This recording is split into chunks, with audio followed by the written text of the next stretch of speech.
Hello, hello, hello. Who's here? All right. Christina. Hi. Shannon. Hello. Um, oh, Sharon with your daughter. Okay. I know I was like Christina. Okay. Well, hi, Christina. And okay. And then hi, Donna. Nice to have you here. And Mariana, nice to have you. As you can tell, I'm in a new space, and I just noticed you could see my plug. Um, I am in a new space because there have been some comments about sound and freezing. So I came into a place where, hi, Cindy, where I can be hopefully closer to my whatever it is, modem, router, I don't know, that I could be closer so that hopefully this will work. Do you guys hear me and everything? Let me see, I'll do that a little bit. Okay. Do I seem clear? Hi, Judy, number two. And we'll see how this works. We'll see. I mean, I definitely have a more clean space here to have a wall. Although when I did the wall last week, there were some that didn't have access to a wall. So that was a challenge.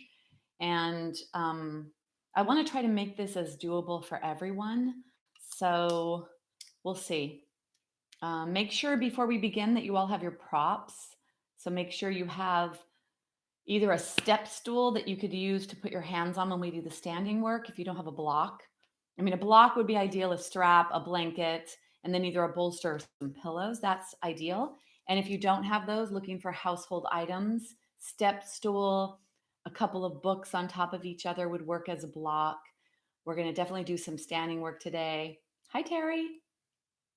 Um, so if you guys could make sure you have all your stuff available before we begin. And I came on a little early just to see how this was, how the setup is, how it appears. I think that, okay. So we'll see. We'll see what happens. And how are you all doing? This is week 3, maybe, right? Week 3, maybe a lot of us began to, yeah, we started maybe, for me anyway, it's been 3 weeks of really trying to not go out. And I go out to my mom and dad's house to deliver food. We kept them indoors for the last 3 weeks. So I take food over that I prepare for them. And I had purchased a lot of food with them in mind. So that's also a part of what I've been doing. And yeah, so, what's really interesting? Hi, Carolyn. What's really interesting is Dr. Fishman, who I am so influenced by with Yoga for Osteoporosis. I've done 2 classes with him for Yoga for Osteoporosis. So, one was the first 12 poses. The last one he did Tuesday was the second 12 poses. And then he's given 3 webinars on COVID-19, how to stay safe, how to teach safely, and then how to teach in a digital space.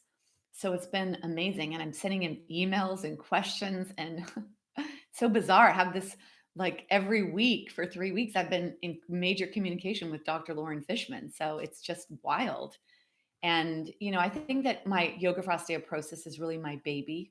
I think that this is because I started studying with Dr. Fishman, and the time that I did in 2014, 6 years ago, was I had my injury and I was starting to not live my life fully. I couldn't really practice physical yoga anymore.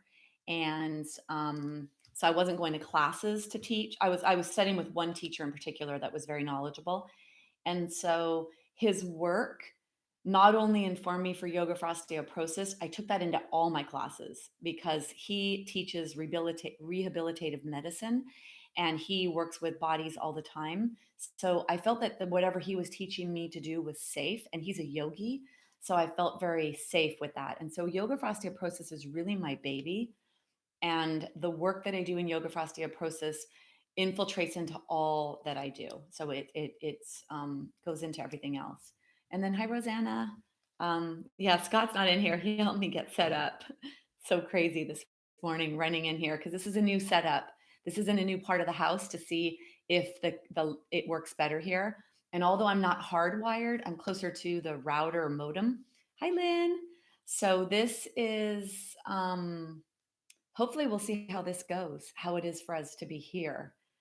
And I was mentioning for those of you that just came on that I've been studying with Dr. Fishman in the last 3 weeks more than ever, and emailing him and asking him questions, and he answers my questions, and it was really wonderful. He's in his 70s, and he said that he's realized that he doesn't know how much longer he has to live, and he's been practicing yoga and studying yoga for 40 years, and also practicing and studying medicine for 40 years. So he feels that he needs to now share his knowledge, because he's like, I don't know how long I'll be around, and that's interesting. And he's in New York. He's in New York City. So he was speaking to us about COVID-19 and what it's like there. He said it's like a war zone. And he said the only difference is that when a war happens, there's a bombs that will come in. Everyone scatters to get away from the bombs. And then everyone looks when the bombs are gone. And he said, but in this case, it's not gone. And we don't know what we're looking for. So, it's so small. So, really interesting his perspective. And so, the fact that he feels that he really needs to share this information, he's been teaching us 3 webinars on Monday nights for safety, and then the yoga for osteoporosis the last 2 Tuesdays I've studied with him. So, I feel really grateful about that. And then who else is here? Still not great, but it's a start. Okay, that's my husband. So the Debbie Robinson yoga, that's Scott. So I guess it's still happening. We're probably going to get a hard wire and see if we can do that and see if that makes it different. All right. So hi, Joyce. And I loved you guys, those of you that email me and text me. I love to be in communication. And I love that we also have this chat here for me to see how you're doing. And yeah, it's just really such a bizarre, interesting time. I went online this morning. I spent my whole morning canceling my Scotland trip in May, all the hotels and the tour companies, and looking at my credit card for charges it's just crazy because there's so many little moving parts to it. And I spent all morning doing that. And yeah, so just speaking with a lot of people in these last few days. I'm going to do my hair today. I don't know if you guys know this, but I'm a licensed hairstylist and I used to work in a hair salon. And so my roots. So I told my girlfriend yesterday that's a hairstylist. I was speaking with her yesterday and I said, Michelle, I'm going to do my own hair. And she's like, please don't. I'll have so much to like recover. I'm like, Michelle, it's me. I know what I'm doing. So, and then I was talking to her. She's a hairdresser. She basically is making zero money. So she's like, I can't pay my bills. I can't do all of this stuff. So, I'm like, what's that noise? I hit my music. I here with us, so she's not used to practicing with us. And I don't always see who's here, and then later people will email me and say, oh, I was on, and either I don't know how to chat. And also showing up is not always easy. I think that I think that there's a silver lining in everything, and there's a lot of good that's going to come out of this. And I think that the barrier to entry to yoga is going to minimize when people can actually see what's being done and realize that, oh, that's something I can do. And so I'm really hoping to expand the view of an asana, and it is asana too. All right, so let's begin. I hope you all have whatever it is you're going to have. So we're going to go on to, I want to start in a seated position because stress reduction and breath has become so much more in the forefront. And yesterday I was on 2 separate webinars. One of them was with, I can run functional labs for people. I'm a health coach, and there's a urine saliva test to test your stress hormones, cortisol, and and it tests melatonin, and then also your steroid sex hormones, estrogen, testosterone, and all that. So there was one webinar that I was on there, and when she was talking about whatever information comes up from these labs, especially during these crazy times of stress, the how to heal, there's yoga. And because they don't really realize that yoga is meditation and breath work also, there's like yoga, breath work, meditations. Out of her 7 suggestions for healing, 4 of them were yoga. And then Dr. Mark Hyman, I don't know how many of you are familiar with him. He's somebody that I follow very closely. He's a president, I believe, of the Cleveland Clinic, maybe functional medicine doctor, and he runs Institute for Functional um, Medicine, and they train physicians in an integrative approach to medicine.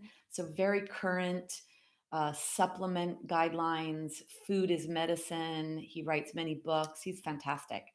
And so there was a webinar yesterday with 3 other physicians, so 4 physicians on this webinar yesterday. And when they were giving their recommendations, they were first talking about stress and how stress weakens the immune system, and that when we have a virus like COVID-19, that when you have a weak immune system, you're more susceptible. They were talking then about the state of the health of everyone to begin with. So all the autoimmune issues, 1 in 2 people is diabetic or pre-diabetic, just all the metabolic conditions that exist. And so these 4 physicians were speaking about what we can do. And when they gave their list of what to do, there's yoga, meditation, breath work. It's all the same thing. It's like what we do in class. So I'd like to begin the first part of class with something that I haven't done in a little while in this class. And then I know that at least there's 1 new person and there may be a few. They were speaking about shaking and how important shaking is to release stress hormones. And animals do this when they're running away from their prey and they are freed. They shake to get rid of the stress hormones. And in here, we're going to do asana as well. We're going to do physical asana that actually will help to metabolize the stress that's in your body. So we're going to release tension, release it and reduce it. And then also the movement is to help to release the pent up or the stress from yesterday or the day before. So anyway, a lot of great stuff is being done here, and I'm so grateful to have you all here. And I'm happy to show up and do all this. Um, I feel sore every day because I'm practicing the whole class, and I usually don't. I usually walk around and help or modify. So I'm actually feeling so sore. I wonder if any of you are. And I've been teaching a little stronger, I think. Maybe, I don't know. Anyway, okay. Sit back in your chair or on the floor. So if you're on your mat, you could come to your mat in a crisscross leg position, just whatever feels appropriate for you. Coming all the way back into your chair. I need to put my phone down. So we're just going to do a little quick one that just a little quick breathing technique that I'd love for you to implement into your day, maybe a couple times a day. Okay. So what we're going to do is we're going to sit back away. We're going to sit away from the support of the chair. And then you're just going to close your eyes and don't label anything and don't intentionally visualize unless that works for you. You're going to grab into the air whatever you can. So if you were a kindergarten teacher and you were rounding up and trying to huddle and give a big group hug to all 20 of your little 5-year-olds. So grab from the air, from high, from low, from sides. Grab, open the fists and then close them when you do this. Grab, grab, grab. And then bring your fists close to your body. Shake them, squeeze them so hard that they actually shake. So feel a shaking happen in your body here when you're holding on to that tension. And then take a big inhale. And then on the exhale, if you're alone at home, please make the biggest sounds you can, okay? And even if you're with somebody that you love, both of you make your sound, because voice is a way to also bring out the stress and the tension. And it's a way for us, like on a deeper, subtle level of us being energetic and vibrational beings. It's a way for us to readjust the form of our contained energy. So I don't know if that's a bit too much, but that's what's happening. We're going to just shake everything and move everything around so that we can then come to a settled position. Okay. So we're going to do that 2 more times. You're going to take an inhale. And as you inhale, gather, gather, gather from high, from low, from sides, gather, keep inhaling, inhale, inhale until you can no longer inhale anymore. Make tight fists and hold on so that you shake, shake, shake. Hold on as long as you can. When you finish holding on with as long as you can, then you're going to release with a one more time. Inhale to gather. Hold.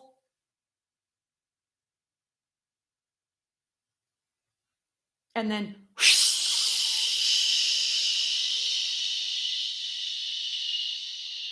squeeze your belly back towards your spine. Squeeze out all that breath. All right. And then just notice how you feel. I mean, I even feel mellow, which is so crazy, crazy, not crazy, because I practice so much yoga and because I'm able to I can stimulate my parasympathetic nervous system so quickly because of practice, practice, practice. I already feel mellow from that. So I wonder if any of you do as well. All right, let's move to our mat to begin our beginning. So if you have a chair and you'd like to put your chair on the mat, that would be a really nice thing to do. Putting your chair on your mat. Or, so you can put your chair on your mat, legs go up the chair, head is supported by the blankets. That's a really nice thing to do. Or you could, if you don't have a chair, if you have a bolster, you could place your bolster on the floor underneath your knees. And if you do not have a bolster, you can take blankets or pillows. So I like to show everything because I don't want there to be anyone left out of this, because it's really not about it looking like a perfect bolster or perfect whatever. It's about supporting your body weight and allowing your body weight to yield to whatever it is you have chosen for support. So come all the way onto the floor. And then if you were near a wall as well, for those of you that prefer that, you could actually put your legs up the wall. I know that some of you, I'm not sure if you're in this class today, but for some people, having your legs up the wall is also a nice way to begin. So choose whatever is available to you, make it easy. Choose whatever position is available to you and come into a comfortable position on the floor.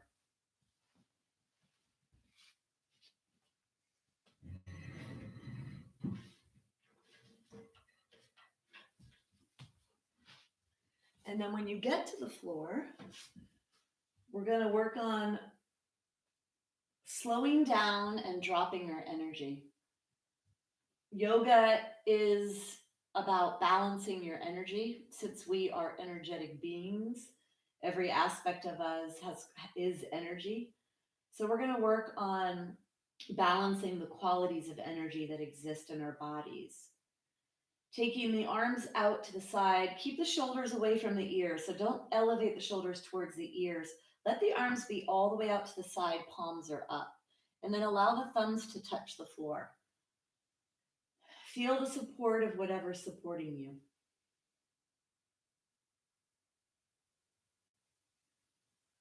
And see if you can hear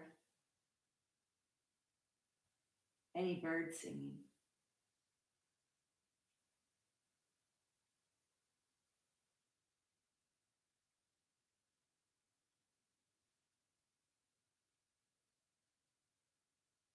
And then bringing your awareness to this very moment. Bring your awareness to your breath. The breath is the link between the body and the mind.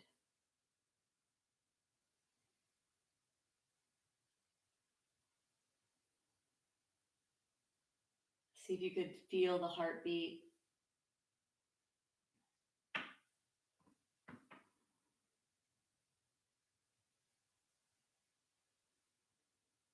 And then take your left hand and place your left hand on top of your chest.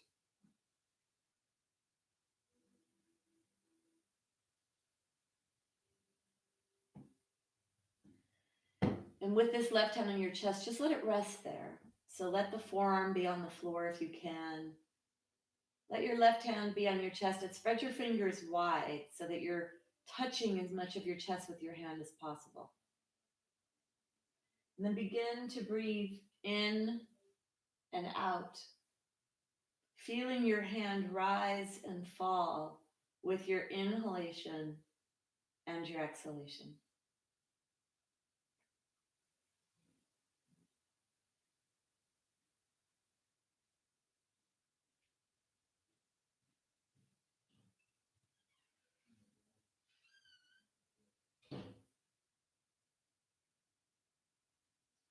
And just try to let this chest area open.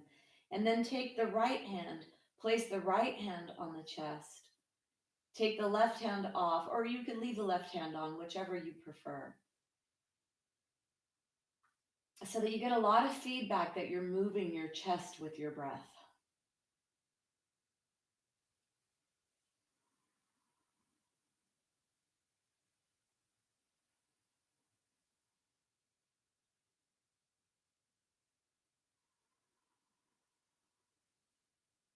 And then let's see if you could take the breath from side to side. So breathe towards the right side.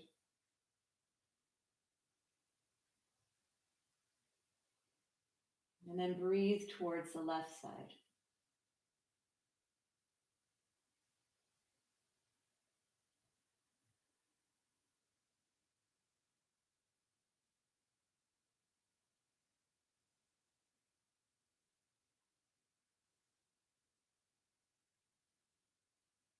And breathe to the center, breathing into the chest.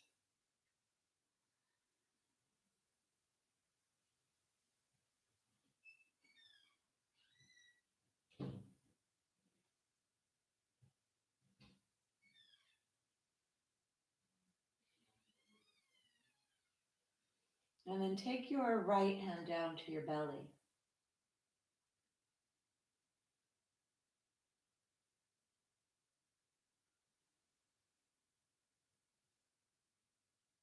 Start to bring the breath down to the belly.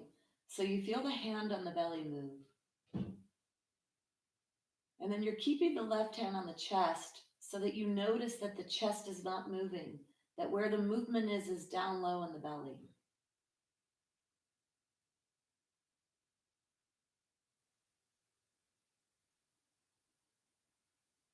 Add a smile to your face.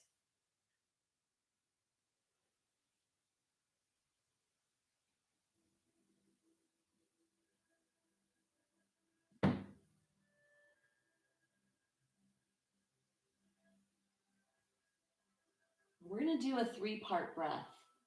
We're going to breathe into the belly, the lower ribs, and then the chest. And you're going to use your hands to feel the movement on those different parts.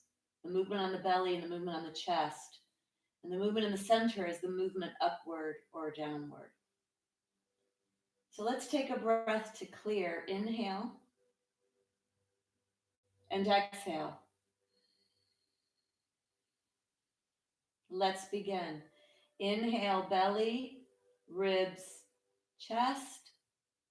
Exhale, chest, ribs, belly. Inhale, belly, ribs, chest. Exhale, chest, ribs, belly. Inhale, belly, ribs, chest. Exhale, chest, ribs, belly. Inhale, belly, ribs, chest. Exhale, chest, ribs, belly. Inhale, belly, ribs, chest. Exhale, chest, ribs, belly. Continue on your own, bringing the breath into your body like a wave, filling the lower lobes of the lungs and then moving up to the top of the lungs. Feel your hands move. Let your hands be heavy. Don't press them into your belly or chest. Just feel the belly pressing into your hand and then the chest pressing into your hand.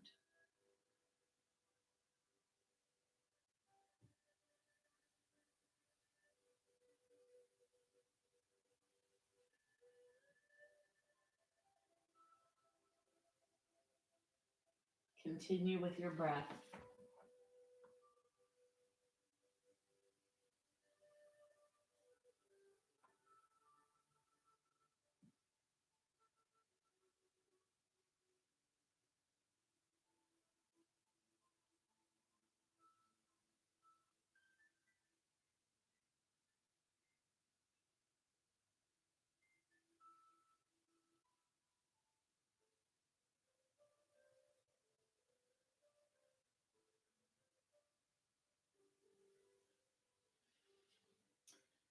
Staying with this, feeling your hands rise as the breath comes into the belly, to the ribs, and to the chest, and then leaves the chest, the ribs, and the belly.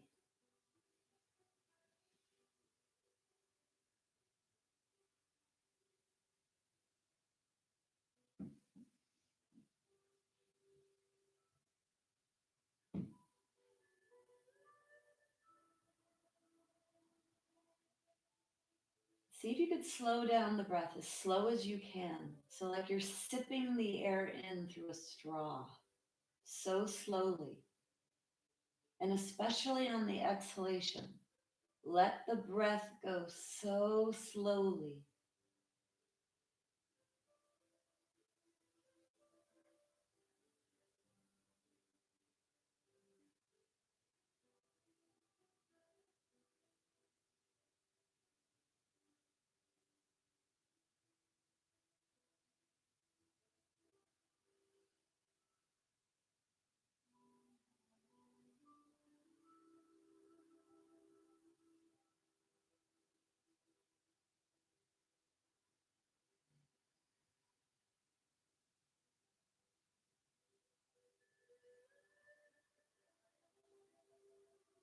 Take these last few breaths as slow as you can, filling your chest, then your ribs, then your belly.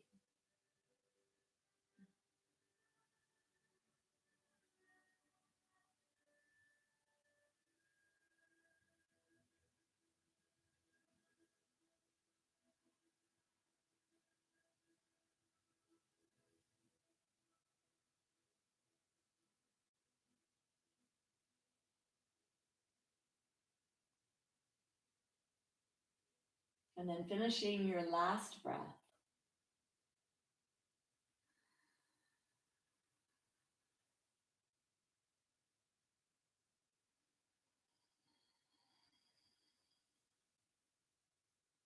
Let the breath go. Let your hands come to the side, palms are up. Reach your hands away, really stretch, stretch, stretch. Then begin to wiggle your fingers and wiggle your toes.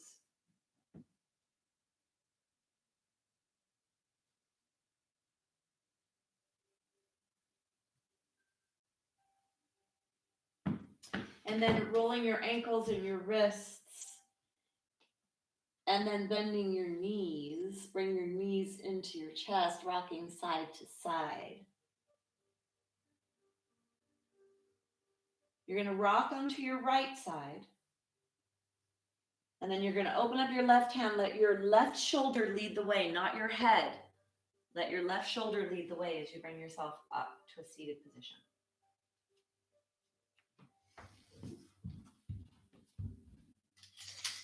Okay, so I'm going to begin a little differently today. I'm going to add a little more of the second series of poses that Dr. Fishman is teaching. He put together the first 12 in the early 2000s, and that's what his study is on, and that's where he's seeing significant increase in spine and pelvis. So that's where they're seeing a significant increase in DEXA scan readings from this practice. And so he came up with 12 more poses. And so I'd like to do a few of those today as well.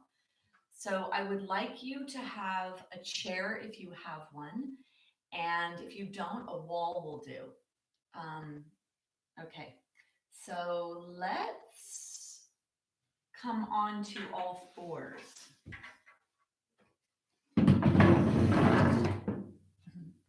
Block my plug. All right, take a blanket or a towel, whatever you have, something to be supportive of your knees. Let's come onto all fours and let's do some cat and cow. Take your hands really wide and take your knees really wide. Now, because this is osteoporosis, it's the thoracic spine, the spine behind the rib cage that we do not want to round. So I'm going to show you right now what that looks like. See how my upper back is rounding right underneath, right behind my heart, that rounding. We don't want to do that when we have osteoporosis. So today, the cat and cow, I'd like you to try to isolate it in the lower part of the spine. So I'm actually tilting my pelvis anterior and posterior.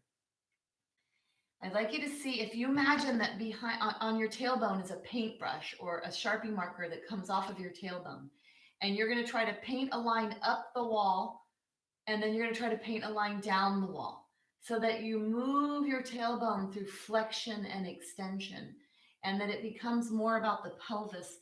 This is going to stretch the belly and stretch the low back, and it's safe when you have osteoporosis to move this part of the spine and to minimize flexion in that thoracic area. Okay, so full cat would be this, rounding the upper spine. That's what we're going to avoid. You can come into a full extension or a cow pose when you have osteoporosis, but you do not want to round the upper spine. So I'm suggesting that when you come to the flexion, it's the lower lumbar that flexes, and then you come into extension. If you keep your throat open, your face open, you look across the room or at the wall in front of you, and you have your clavicle bones, the upper chest bones, pointing towards the wall, that will help to ensure that you do not flex that upper middle spine. All right, and let's come back onto all twos, not all fours, from all fours to all twos. Okay, we're gonna do rolling out the wrists, and then we're gonna do one of the poses. It's not really a pose, not an asana from yoga, but it is something that Dr. Fishman added because it's so important to keep this part of our body nice and strong. So you're gonna take your hands, and then the back of the hands are towards each other, the thumbs are down towards the floor. Let's take the left wrist over the right wrist, and then clasp your hands. So the backs of my hand is here. The backs of the hands are facing outward, okay? You're gonna drop your hands down and then bring them up through. Now, I'm not able there to see any of you, so hopefully you're getting this. I'd like you to feel tension in the left wrist. That's what we're trying to do, is we're trying to rotate the left wrist and feel tension in the left wrist. And then I want you to lift your arms up if you can, and then separate your elbows. For some of you, you may be able to go all the way to straight arms. If that works for you and you feel that tension in the wrist appropriately, do that. And if it doesn't, you can come into a bent elbow, separating the elbows. So do whatever feels appropriate to you. This is a 30-second hold. Deep breaths. And then take one more breath. Let's go ahead and bring your hand out. So you should have felt a lot of tension there in the left hand. That was stimulating for the left wrist. You're going to take your hands. The palms are facing away from you, okay? So my palms are facing away, thumbs are down. You take the right hand over the left and you clasp your fingers. My fingers are clasped. I'm just going to come a little closer to show you just in case, okay? You have your backs of your hands facing each other, your thumbs are down. So my palms are facing away. I'm already rotating my wrists. I'm going to take my right wrist over my left wrist and clasp my hands.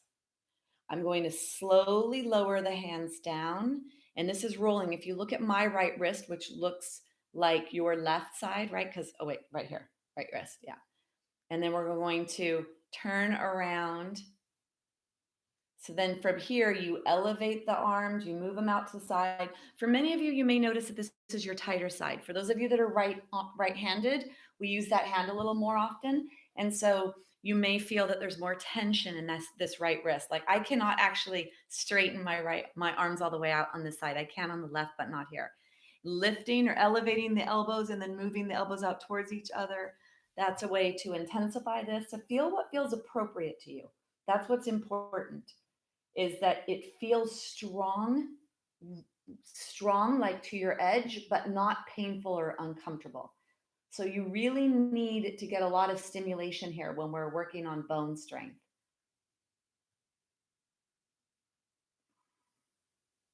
And it's a 30-second hold. Take one more breath.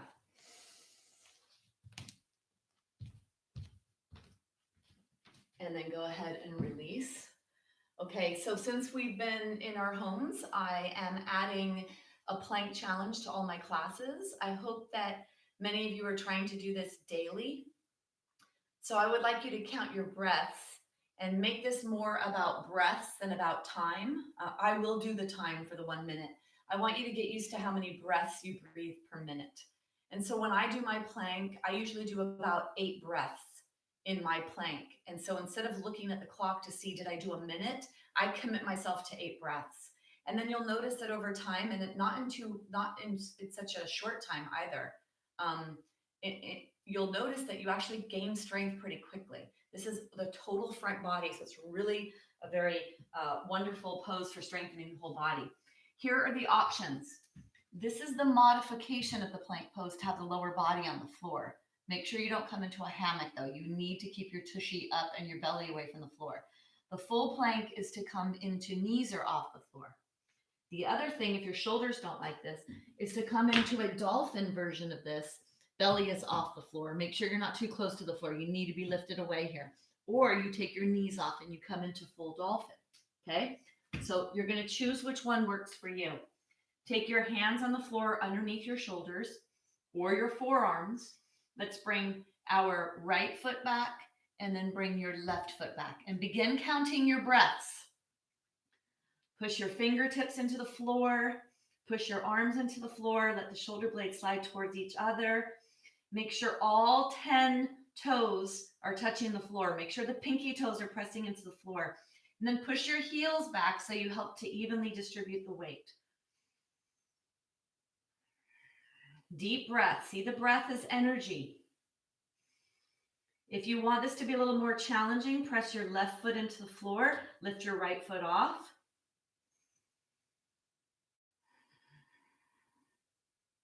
Then you're going to switch. Put the right foot down and lift the left foot off.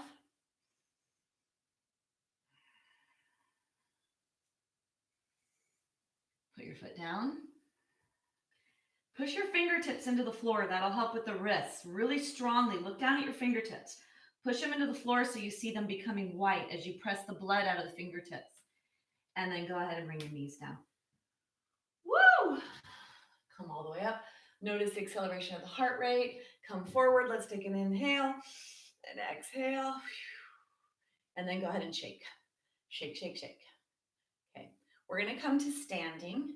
So you're going to bring a leg forward. We'll do it to the side. Bring a leg forward. Make sure it's pretty forward. You don't want to be too close to your body. You see how my heel is closer to my body than my kneecap? You want your foot to be underneath your knee. Flip your back toes under. Take your hands on top of your thighs. Push your body weight back. And then push your body weight forward and come all the way up to standing. You're going to need your chair or you're going to need your wall. So just a little bit about this chair. My daughter was in art class at school and she painted this chair. So I've always wanted to use this chair in my online videos and I've never had the opportunity until now. Isn't it nice? Okay. So you're going to have a chair or a wall. And for some of you, you may not even need that. So let's see what's appropriate for you. Standing on a mat if you have a mat, and if you don't, that's okay as well. So we're going to do what's called mountain pose Tadasana. And this is actually a foundational pose that exists in many of the standing poses. So what you're going to do is you're going to have your feet coming directly off of your hips. So hip distance, the internal hip joint is right here. The femur bone comes up and angles into the side. So having the feet about the big toes about 4 inches apart is really hip distance. It's not here. People think that this is the hips and they have to have, it's really a little more narrow of a stance than people think. So you're going to come onto your feet. You're going to feel, go a little forward, little back, little side and side. Just feel that nice pad of your feet. Feel that you have equal weight. Then your hands are going to go down alongside your body. I'm going to have us do a little external rotation in the shoulder joint, bringing the thumbs out to the side. And then Dr. Fishman, when he taught this on Tuesday, he said, imagine your fingers are dripping with gold. They're like golden fingers dripping with gold. And gold is a precious metal and it's got a weight to it. It's heavy. So feel that your fingers are being pulled down to the floor. And then you're going to contract your core. So I like to think about an orange in my tummy that I'm pressing. And this is your pubis bone, the base of your pelvis. You're going to lift your pubis bone up a little. And then right here, your clavicle bones are going to float up towards the sky. Look straight ahead. So choose something straight in front of you, about the diameter of a quarter. It's a very small point. small area across the room, and intently stare at that space. Your shoulder blades are moving towards each other. Your shoulders are lowered. You feel the heaviness of your fingertips pulling down towards the ground. And then breathe down to your belly. Feel the lift that happens in the thoracic spine. As you breathe downward below the low ribs, there's an elevation occurring in your thoracic spine. Take one more breath.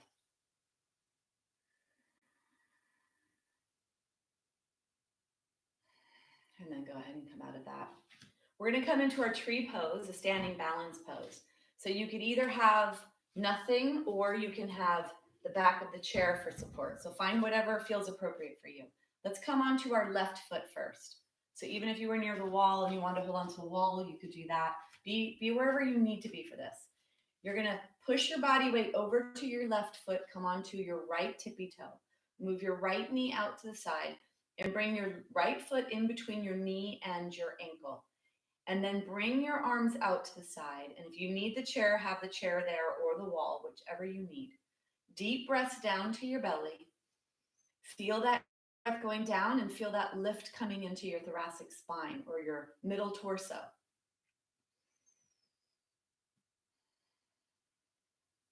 Look straight ahead. Chin is parallel to the floor. Arms are alongside your body.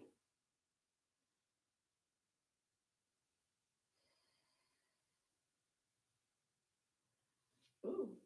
Take one more breath and then come down.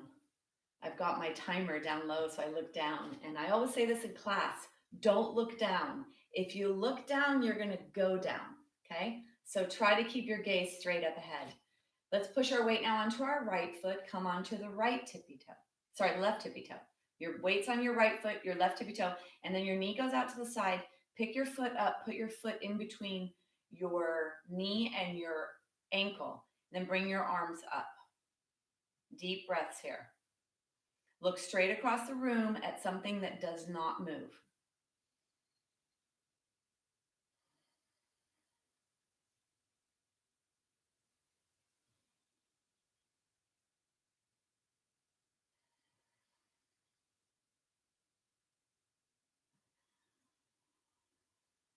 Breathe down to your belly. Feel that lift coming into the thoracic spine. Feel that groundedness of that right foot.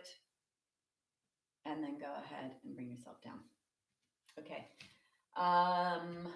So that was a balanced tree. We're going to do the next one. It's Ardha. Now, I'm not there with you.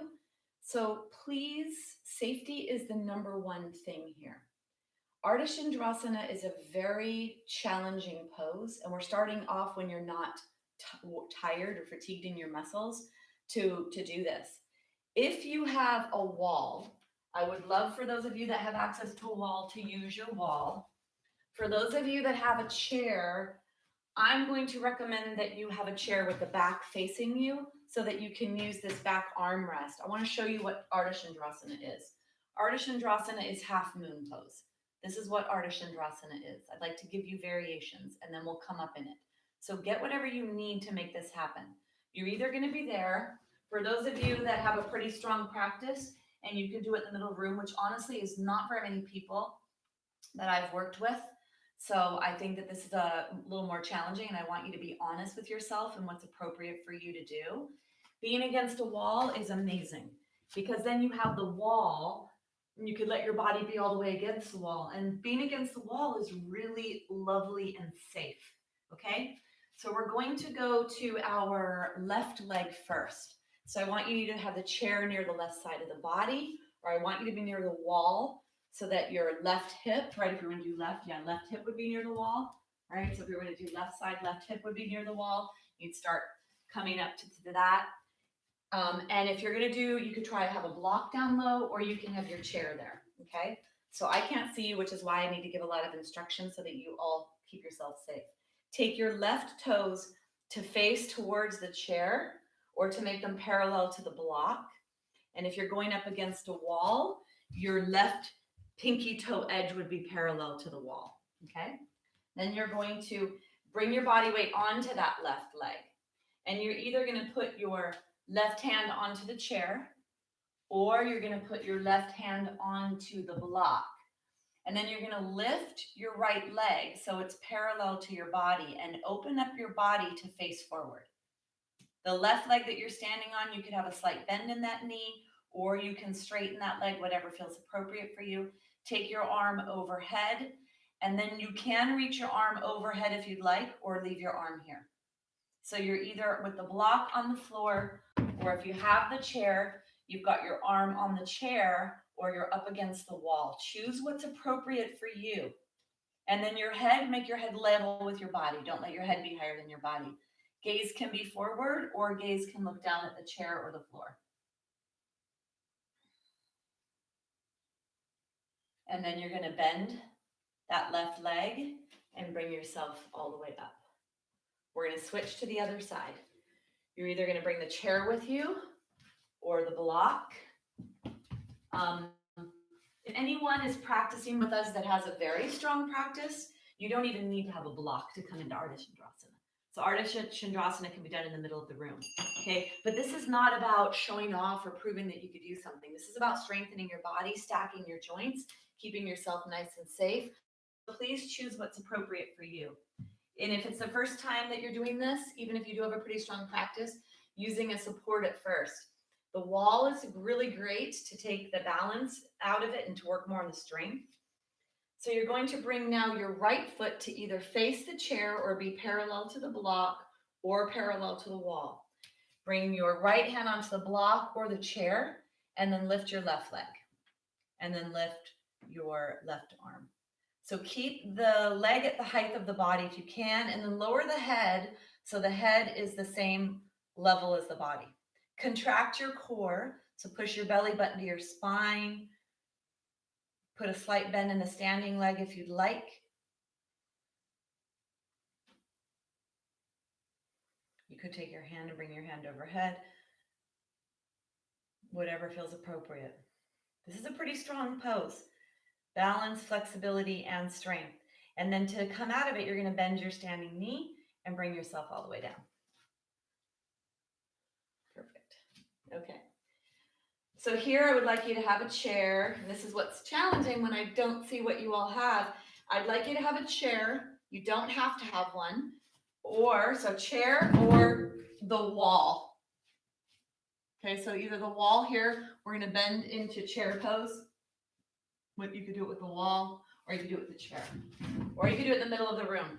So let's go into our chair pose. Bring your feet together. When I come down, watch where my knees are. My bending happens here in my hip joint. My tushy goes back, okay? So make sure you're not doing this. See how my knees are going forward, my body weight's going forward. This is a no-no. We want tushy back, hips to really be what bends here. And that's challenging for a lot of people. If you look at my knees, when I come into the proper form, my knees move a lot. Whereas this, if the knees go forward, that's a lot of pressure into the knees and not good for the knees. All right, you're going to take your hands on your waist, start to bend your hip joint. I like to teach that you take your fingers and place your fingers where your body and your legs meet. That joint right there, it's your hip. And then you're going to feel like you're sitting back, sit back, sit back. And then you're going to bring your hands forward and up. This is called lightning bolt pose. It's chair pose, Utkatasana, and it's like looks like a lightning bolt. Come into this, feel like you're holding a block in your hands, and then you can push your belly button back towards your spine to help support the lower lumbar spine here. Sinking down as low as you can, comfortably look straight ahead. Looking straight ahead, push your belly button to your spine, arms are lifted, chest is lifted, and throat is open.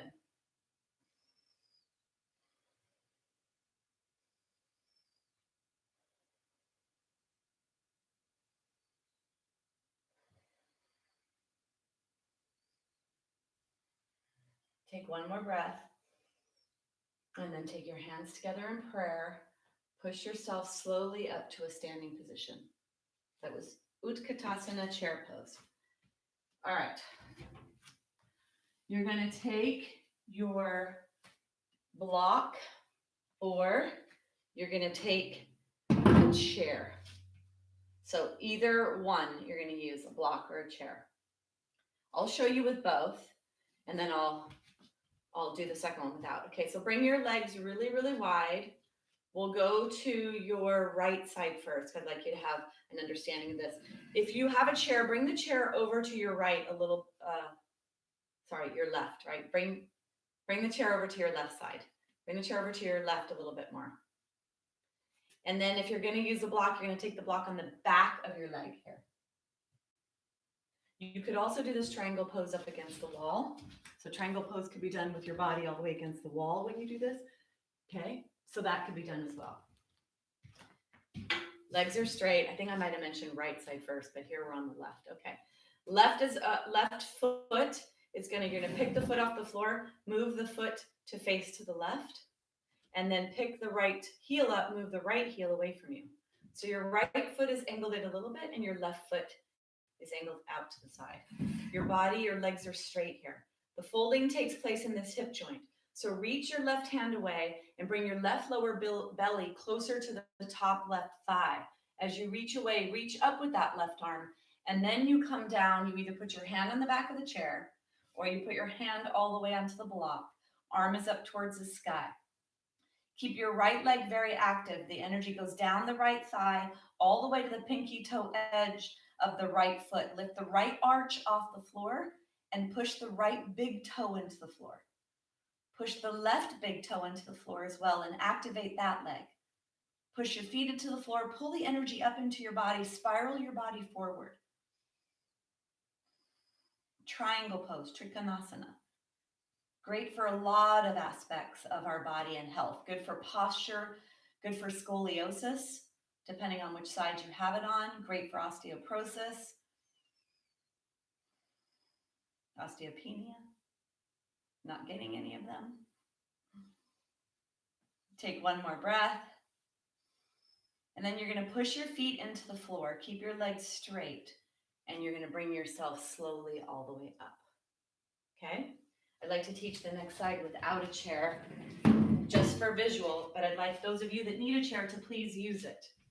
You're not proving anything by taking away a prop if you need it. More important to be safe. So we're going to go to the right, this is your right side, actually, that was your left. Okay, so you're gonna do your right side. You're gonna take your right foot, pick up your right toes, turn your right toes to the right, and your left heel moves away from you. So your left is in and your right is that way. And if you wanna do a wall, be against wall. You wanna be nice and lifted in your torso here. Take an inhale to raise the arms. Reach that right hand away. Bring that right lower belly closer to that right thigh. Keep looking up as you rotate or move to the side, and then bring your hand down either onto the chair or onto the block. And if you don't have any one of those, you could take your hand and bring your hand onto your lower leg to help rotate your torso forward. So whatever is appropriate for you. Active feet here. So press into that left outer leg, left pinky toe edge. Lift the left arch off, push the left big foot in, the left big toe, right big toe in, right arch is active. Open up your chest, push your feet into the floor, lift that energy up into your torso and rotate a little more. Tailbone moves down towards the inner edge of the left heel. Breathe down to your belly. Hand can go over to the right if you'd like to add that. Lengthening that lateral chain, that feels like really great stretch along the lateral chain. Gaze can be down at the ground if that feels better for you. Take one more breath. And then you're going to push your feet into the floor and slowly, slowly, slowly lift your body up. A lot of core work for that. Okay, let's shake, shake, shake.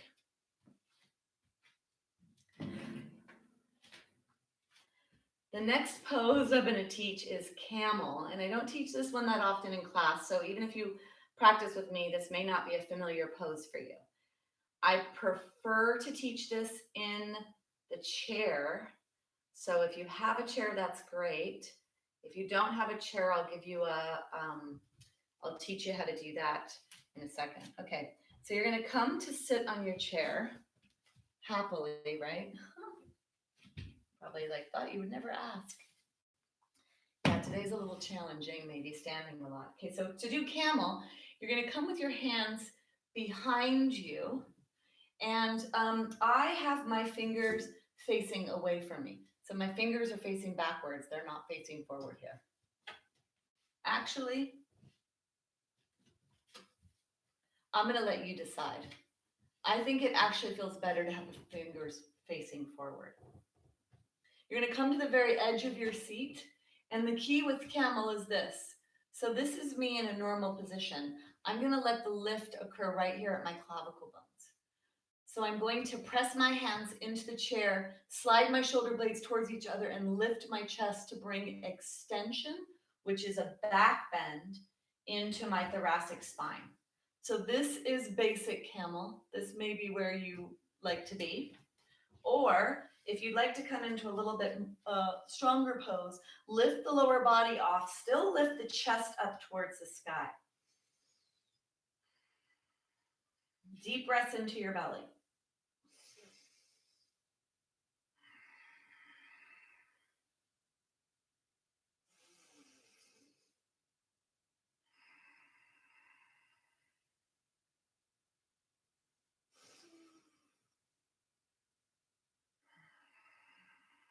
And then we're going to slowly lower down out of that. So for those of you that do not have a chair, or if you wanted to do the stronger version, I'm just going to show you. The stronger version for camel, the full version for camel is actually this. And you grab a hold of your heels. Let me see, I'm going to have to elevate my heels here. You grab a hold of your heels and then you push your chest forward. So this is the full version of the camel pose. Not available for everyone, not super comfortable for everyone. So to do the modification on the chair, either keeping the tushy on the chair or elevating the tushy off. And I think you'll notice a lot up here in the upper body. And for us females, I think that that's an area we really need to focus on, is our upper shoulder girdle area, which is also a big part of balance. Okay, so here we are. We're coming, we just did our camel pose. Let's do a twist pose. So I would like you to be on a chair, and actually you're gonna face this way. So you're gonna face forward. Okay, we're gonna face this way. Yeah, all right. And if you don't have a chair, do it like this. If your knees bend, you're gonna do both knees to the side. Okay, so if you don't have a chair, you're gonna come with both knees to the side. And if you do have a chair, you're gonna come onto your chair. You're gonna take your left hand on the outside of the right knee, take the, right hand, take the left hand behind you. Get nice and tall, so you really want height in your body here. As you rotate, rotate, rotate. If you can then bring your left hand up on the back of the chair, lift the left hand on the back of the chair, push the left knee into that right hand and rotate, rotate, rotate. Let your head go a little farther.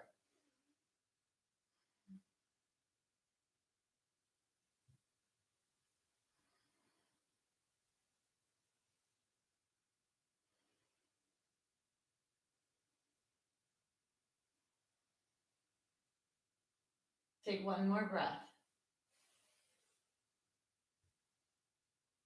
And then let's slowly, slowly, slowly come all the way out of that. We're going to come to the other side. So I'm at the very front of my chair. I'm at the very front edge of my chair when I do this. And then we're going to go to the other side. So I take the hand behind me, the other opposite hand on the leg. Then when I come into my twist and I rotate, rotate, rotate, I then bring the back of my hand on the chair, pushing my heart forward, rotating my trunk. Breathe down to your belly.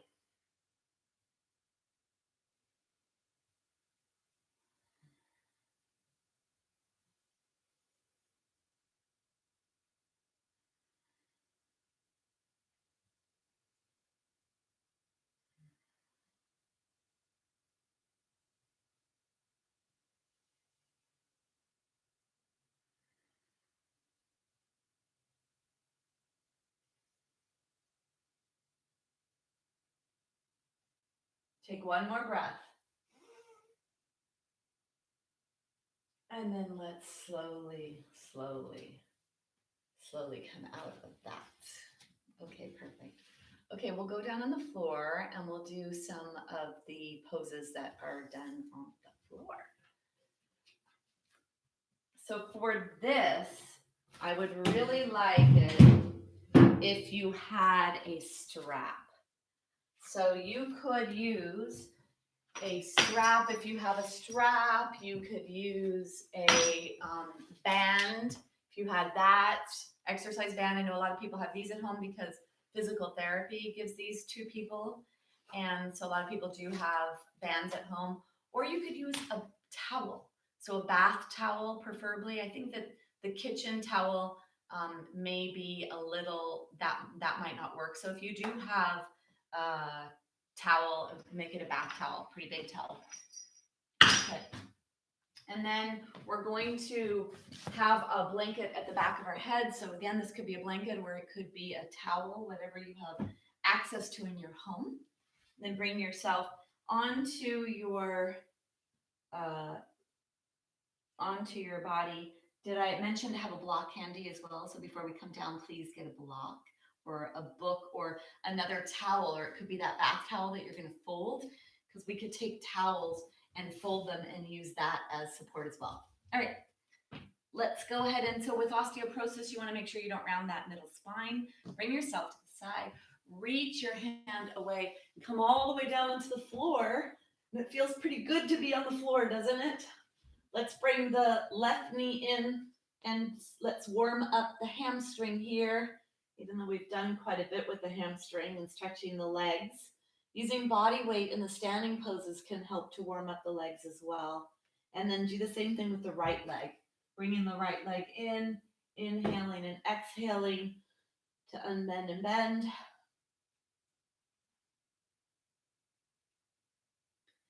And then we're going to grab our strap.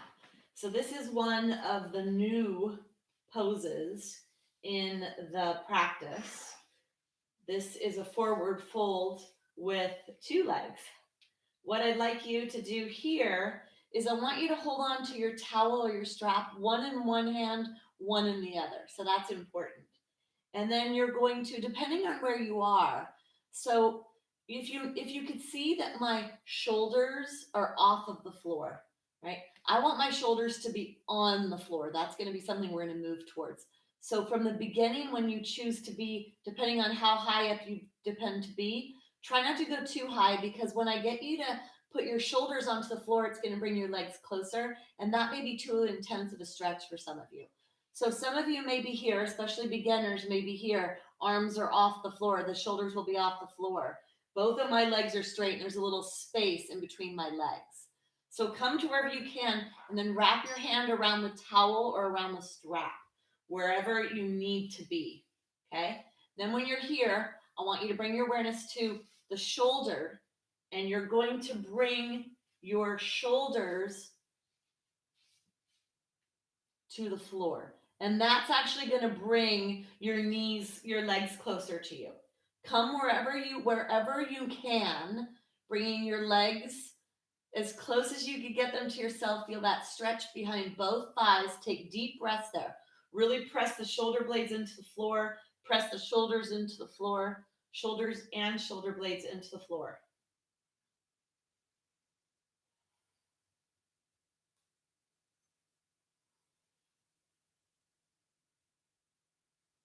Deep breaths to the belly. Keep those shoulders on the floor. Don't let them come off the floor. Draw the knees in as much as you can to keep the legs straight and feel that intense stretch behind the hamstrings.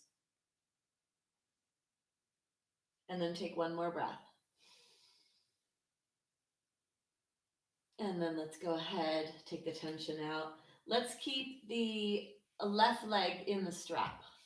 Your left leg is in the strap, and then you're going to take the strap, wrap your hand around the strap. You could slide your hand down towards the floor a little bit more. Straighten the right leg if that's appropriate for you. If it doesn't, if you feel too much tension, you keep that leg bent. We want to feel as much tension as you can handle. So going to your edge safely. Then you're going to flex that foot, lengthen that leg out to the side. Look at my leg. It does not go forward as it goes out to the side. You don't want it to go forward. If your leg, when you go out to the side, starts to go here, then stop. You want your leg to stay out to the side the whole time, letting your leg go out to the side, stay here, deep breaths down to the belly. Let your left hand help support the leg and then a slight external rotation in that hip. Let that left inner thigh be as far away from that right inner thigh as possible.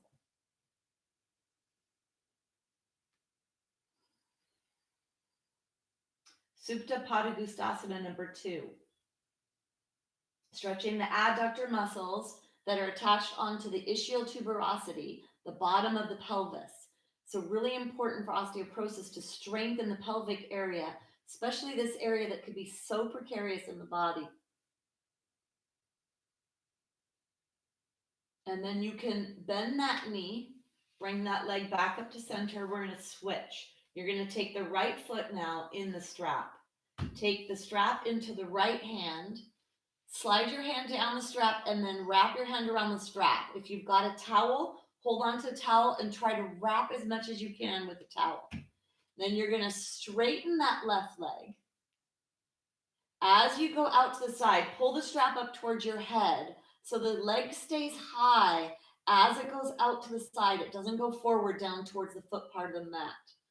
Then come into this. You're going to press that left thigh into the floor. Feel that stretch on the left thigh maybe. And it's that right inner thigh. You want to be as far away from the top of that left inner thigh. Take your left hand to the side to help anchor your body here. Deep breaths.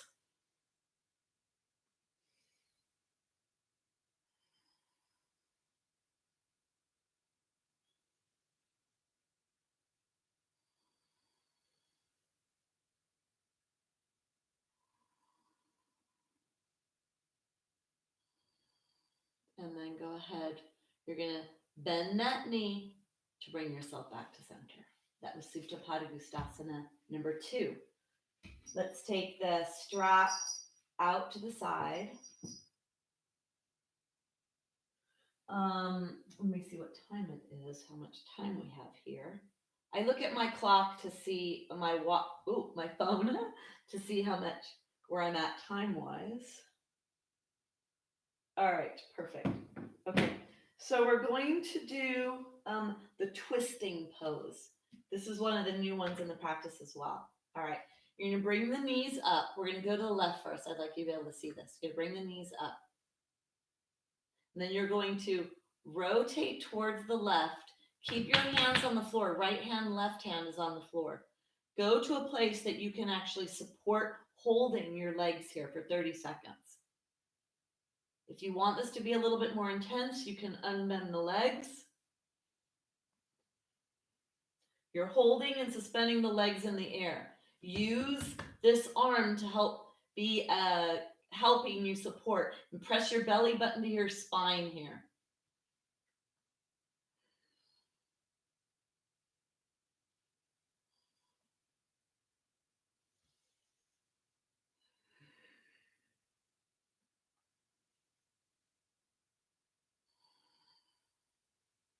One more breath. And then bring yourself back. I think I may not have instructed to move the hips at first on that one. So we're going to do that on this next one. You're going to push your feet into the floor, pick your hips up, move your hips to the left. Then you're going to bring the knees into the chest. This will help to make both legs same length. You're going to bring both legs into the chest, separate your feet, and you're going to rotate over to your right side. To a place that's comfortable for you to hover. If you'd like to come with legs extended, maybe this side is easier, maybe it's more challenging. You're going to use the right hand to help here, to help support the legs. Deep breaths to the belly.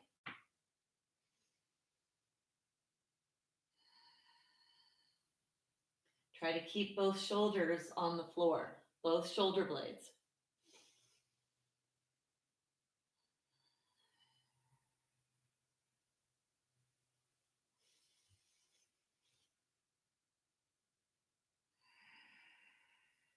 Take one more breath. And then go ahead and bend the knees, bring the feet onto the floor, bring the pelvis back to a neutral position, And then bring the knees into the chest. Let's hold on to the kneecaps here. Hold on to the kneecaps like you feel like if you let go, the foot will fall to the floor. Hold on to the kneecaps. You're going to inhale here and then exhale to draw the knees into the chest. Feel the low back press into the floor. Inhale, arms are straight. Exhale, knees to chest. Inhale, arms are straight. Exhale, knees to chest. And then let's go ahead and put the feet back on the floor. So we're going to use our rectangle block now for folded blanket. Grabbing your block. This will be the second to last pose. Shavasana is always the last pose and so welcomed by us all. Okay, you're going to take your blanket away from the back of your head and then lengthen your head away from you. So you feel the middle of the head, the middle of the back of the head in the floor. Taking your arms down alongside your body. You're going to walk your feet as close as you could get them to your body. Squeeze your block. So start to squeeze the block. Press the belly button to the spine and flatten the low back. And then leading from the tailbone, the very end of your spine, as you squeeze the block, lift the tailbone off. Then let the rest of your spine peel off the floor. Look straight up towards the sky. Do not look to the side. Do not look to the computer screen. Lifting your pelvis as far away from the floor as you can. If you could clasp your hands underneath your body, you're going to turn under the outer edges of the arms. For those of you that know how to clasp, squeeze the block wherever you are. Move the knees away from you. Push the feet into the floor. Lift the pelvis as high as you can. Lift the rib cage as high away from the floor as you can. If you can't clasp your hands, let your arms be straight. Push your hands straight into the floor. Lift your pelvis off, squeeze the block. Moving the knees away from you will help to elevate the pelvis as well. And then lift the rib cage up. Push the heart as if the shoulder blades at the back of your spine could push into your spine and push your heart towards your nose.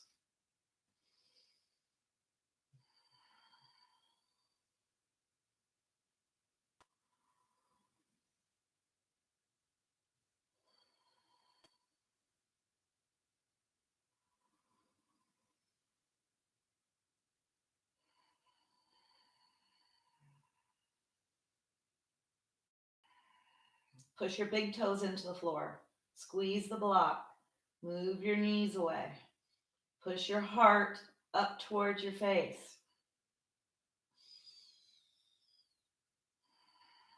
Deep breaths.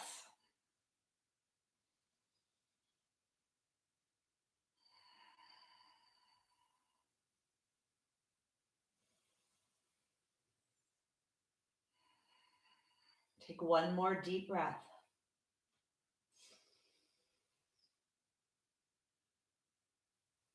And then we're going to slowly, slowly, slowly let the body come down one vertebra at a time until you come all the way down.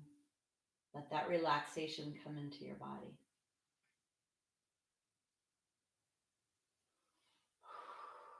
So that was a little extra time up there. Bridge pose is so therapeutic these days because we're doing a lot of sitting and our upper back is having to fight harder to hold us up in that upright position. So I wanted to add a little more strength to your spine and to your back body to hold you up, especially during all the sitting we're doing. Okay, let's bring the knees into the chest one last time. Our last pose of the day is Shavasana, which is very lovely. Thank goodness Dr. Fishman put it on both of his his series, his sets. So you're gonna bring yourself into a nice supported position. You can either put the bolster underneath your knees, you can put the chair underneath your legs, and if you have nothing underneath, let your legs be pretty separated here. Bringing your hands to your belly or straight out to the sides. Bring your awareness to your breath and just let go, let go, let go.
So gently begin to bring your awareness to your breath.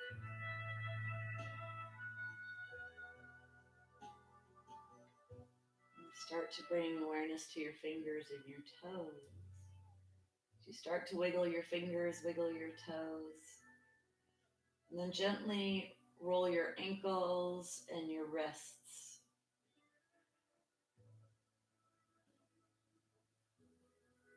And then bringing your awareness to your core, so contract your core as you bring your knees into your chest, rocking side to side.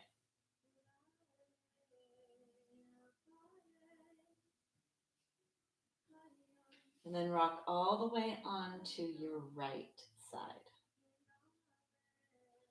Pushing yourself up to a seated position. We're going to close the practice with sound. So come into a nice supported seated position. We'll close the practice with the sound of Om, which is a blending blending the ah, the A sound, the O, and the sound at the end. So bring your hands together, rubbing your hands together. Bring your thumbs to touch your sternum bones. Sit nice and tall. Lengthen the back of the neck. Lengthen your throat. Take a deep breath down to the belly.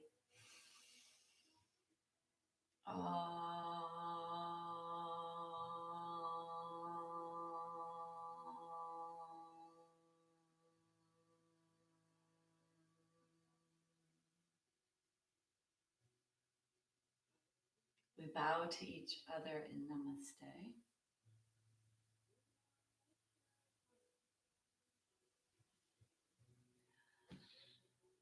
Thank you, thank you. So we actually did 12 poses today. We don't always get around to doing 12. And those were a combination of poses that are in Dr. Fishman's original 12 poses versus osteoporosis, and then a new 12 set that he came up with in the last few years. So we did get 12 in there. I would love for you to report back to me to tell me things that may be challenging at home or difficult when it comes to practicing yoga. I'd like to know if you do have access to a chair, and then maybe if you have access to a wall. I'd love to know that as well, so that I can create more practices that have maybe the chair involved and maybe the wall involved, and then whatever else is going on. Because for me, putting together my classes each week was a collaborative effort, and it is in relationship to what you are telling me is going on in your life, whether that's energetically or with your physical body. And then I'd like to know if this was better. Okay, Rosanna said it was better. Sound is good, but picture is still broken up at times. Okay. Um, Molly, yay.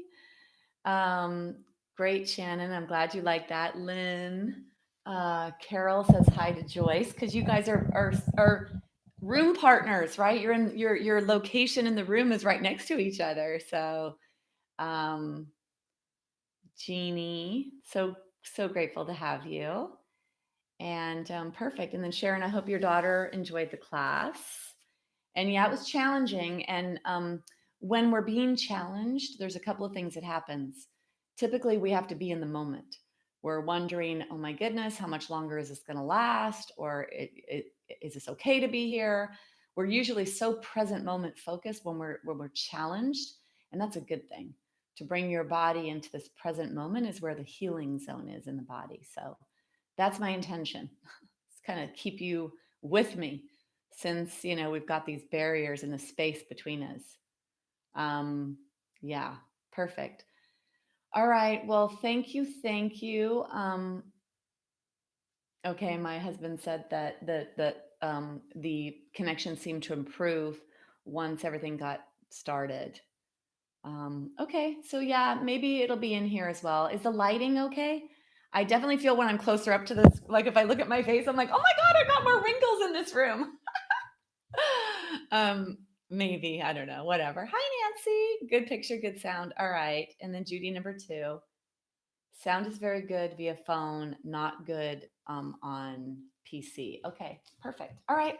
Well, I'm going to get ready to teach my balance class. If any of you are gung ho and if you don't have anywhere else to go, 10 more minutes, you could be with me balancing. So I'll be back to balance. I'm going to go off so I can collect my energy and do whatever I need to do between classes.